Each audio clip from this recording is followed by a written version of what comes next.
Well, hello and good morning. Yes, it's me, Kenny Polcari, your host of the party. And today is Monday, November 18th, 2024, as we're now halfway through November. Thanksgiving only around the corner, and then Christmas and New Year's follow right behind. In any event, here are the things you need to know to get your day started. Well, stocks continue to retreat, right? They've given back about 60% of those election gains that we saw in the days post the election. Trump now making a range of cabinet nominations, so the markets are starting to assess what it thinks. Bond yields now kissed 4.5% again on Friday. Oil continues to be under pressure. Goldman pushing gold as an investment in 2025. Where have they been? Nvidia earnings are the focus this week. They come out on Wednesday. And what do we have for dinner tonight? Well, we're going to have these stuffed chicken balls. I know it sounds interesting. I'm going to tell you exactly how to make them. They are delicious. Okay, so look, stocks fell again, marking the worst week in over 2 months as the excitement over the Trump trade fades. And investors now have to reconsider the pace and timing of any further rate cuts, along with all the cabinet nominations that have so far been proposed. Data showed us that retail sales came in stronger than expected, something that I told you has been happening for months now. Industrial production was unchanged month over month at down 0.3%, while capacity utilization came in a bit weaker at 77.1, down from 77.5 last month. The Dow lost 305 points or 0.7. The S&P down 80 points or 1.3%. The Nasdaq dropped 426 points or 2.25%. The Russell fell by 34 points or 1.5%. The transports lost 198 points or 1.1%, while the eagle-weighted S&P gave up 56 points or 0.8. For the week, the Dow gave up 2.3%. The S&P lost 2.1%. The Nasdaq down more than 3%. The Russell lost 5.5%. The transports down 2.5%, and the equal-weighted index down 2%. Leading the declines on Friday was tech. The XLK down 2.6% on the day. The Mag 7, except for Tesla, which was up 3%, were all lower. Amazon down 4%, Nvidia down 3.25%, Microsoft down 2.5%, Meta down 4%, Apple down 1.4%, Google down 1.4%.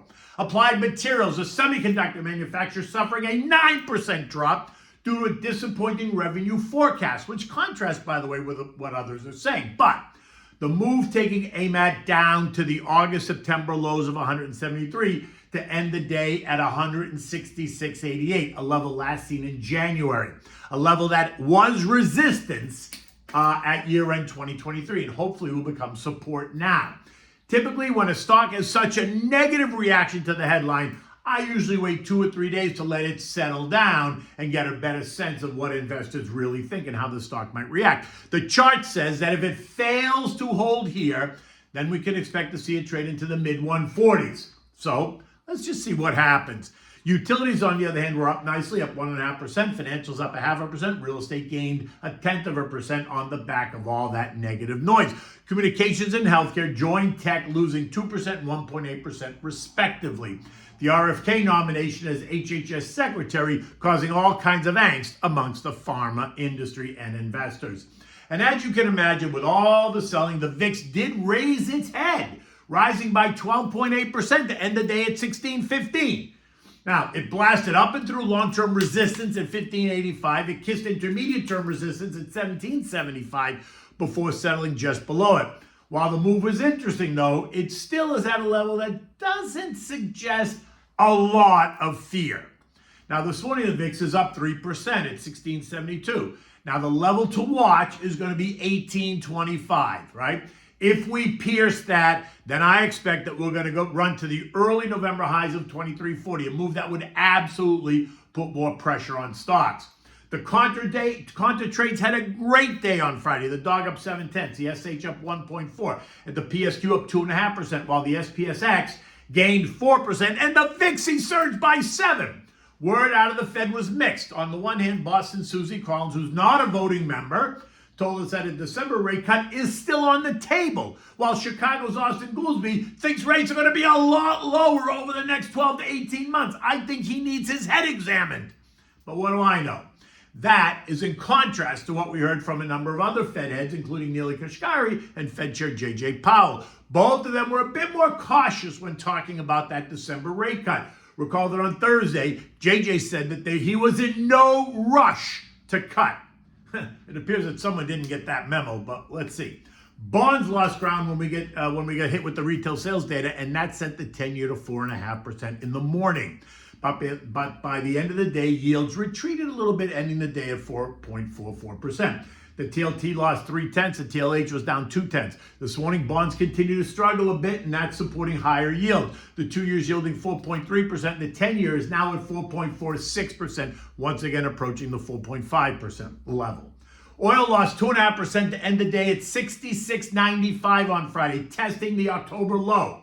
This is as the story remains the oversupply of oil and the weakening China demand story. If oil fails to hold here, then a test of the September low, which is 64.70, would not be out of the question. This morning, oil is up 0.7 as rising tensions in the Russia-Ukraine war only intensifying over the weekend after Vlad launches its biggest missile and drone attacks on Ukrainian infrastructure. On Sunday, we learned that JoJo has now approved the use of U.S. long-range missiles to assist Zelensky in his fight, something that elevates this war into a new phase now. Recall that Vlad has said that if the U.S. allows Ukraine to use U.S. missiles in this conflict, that essentially puts the U.S. at war with Russia. More of this story to follow in the days ahead. Gold was all over the place on Friday, traded as high as $25.82 and as low as $25.58 before settling at $25.67. Over the weekend, our friends at Goldman are now pushing gold as an investment in 2025. My question is, where were they in 24? Gold is up 21% this year. They put a $3,000 price tag on it, which would be a gain of 15%, citing global central bank buying, something that's been happening all year, so it's not new, and the idea that U.S. interest rates are going to be decidedly lower in 12 months. Again, something I do not believe, but whatever. It's Goldman, so what do you expect? Anyway, Friday's move saw gold breach intermediate support at $25.74 to trade as low as $25.58. This morning it has taken that trend line back. The question now is, can we hold it? A failure would see gold test the $2,500 level, but with Goldman's recommendation, you can be sure they are not going to let that happen, or at least not right now. U.S. futures are mixed. Dow futures down 80, S&P's up 5, NASDAQ up 88, the Russell's ahead by 16. Investors now assessing the weekend news at home and abroad, and they're now looking for new clues on what's next. Concerns continue to weigh on investors' minds about what the new Trump policies are going to mean for inflation and the economy. While he has nominated a number of cabinet posts, we're still waiting on who will be Treasury Secretary, a post that now has 4 names in the running.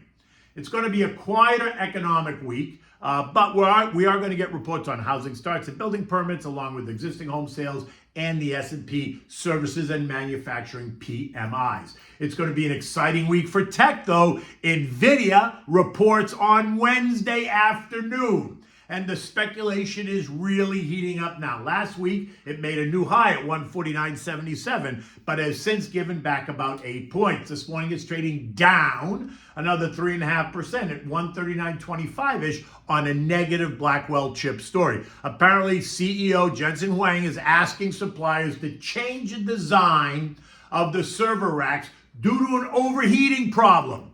Right? This request coming late in the process, right? And it's causing some concern amongst investors. So what is Huang going to say about that? Short-term trendline support is at $131, while intermediate support's at $125. Remember, Nvidia is up 187% year to date. A pullback to $131 represents a 13% move off the November high, while a pullback to $125 represents a 17% move. Neither would be a reason to panic, unless, of course, Jensen tells us something negative that nobody expects. Now, I'm in the camp that he's going to surprise to the upside, but that's me.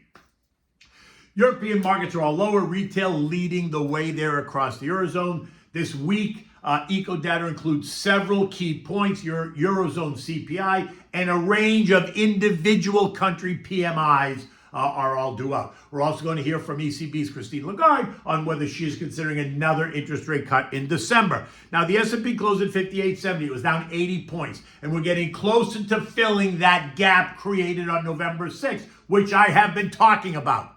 We're in the 57.72 trend line support and the 6,000, which is the most recent high, resistance. So that's the trading range. As an investor, you want to see the market consolidate and trade a bit lower. While as a day trader, though, you just want more volatility and noise, right? My sense is that we're going to trade lower and fill that gap. We're going to possibly test trendline support before we make a renewed push higher. I suspect that we will be in the 6,000 range by the year end, right? Remember, successful investing is a marathon, not a sprint. You can look me up, go to my link in my Twitter account, click on the link and send me a message, put KP in the box, and I will call you back. Okay, so what do we have in today? So this is a stuffed chicken breast, except you form it into a little ball by using a ladle, right? So we're going to talk about that. It is a great way to serve chicken, and it's kind of, a talking point. Anyway, for this you need a thin sliced chicken breast, sliced garlic, fresh spinach, mushrooms, onions, butter. You need fresh shredded Fontina cheese, right? You need salt and pepper. You want to preheat your oven at 375 degrees. Now you want to make sure that you have thin sliced breasts. If you don't, pound them till they're thin and then season them with salt and pepper and then set them aside. In a large saute pan, you want to saute the sliced garlic, add in the onion, saute that for about 10 minutes. Now add in the sliced mushrooms, saute that until it gets all nice and soft and cooked. And then at the end, add in a handful or two of fresh spinach and just saute it until it's wilted. Season it with salt and pepper, taste it to adjust if necessary, then set that aside. Now, take out a cookie sheet, spray it with the cookie spray, something like a Pam or an olive oil, that's fine. Now take out your large ladle. Place the chicken breast in the ladle so that it comes over the side. You form like a cup, right? Now stuff it with the onions and mushrooms and spinach, and then fold over the chicken sides to form a ball. Then take it out and place it folded side down on the cookie sheet. Now melt some stick of butter, then brush the chicken balls with the melted butter, and then take the shredded Fontina cheese and top the chicken balls, right? You can use any cheese you really like. Fontina just adds a different depth. You can use Mutz, you can use Asiago, you can use any soft cheese you like, just whatever it is. Then place this whole thing in the oven and cook it for 30 to 40 minutes or until the cheese is nice and all golden and forms like a crust. Serve this with a mixed green salad, tomatoes, cucumbers, scallions. Romaine lettuce is always my go-to for this salad. Season it with salt and pepper, oregano, fresh lemon juice, and a splash of olive oil. Keep it simple and serve it all up because the chicken is stuffed with, with onions and mushrooms and spinach. So you got your veggies there and you got your salad on the side. In any event, it's a very interesting dish to make. You'll get lots of commentary on it, and it is delicious. In any event, until tomorrow, actually, there won't be a tomorrow because I'm flying to the Schwab conference tomorrow morning, so there'll be no note tomorrow. I'll be back to you on Wednesday, live from San Francisco. Until then, take good care.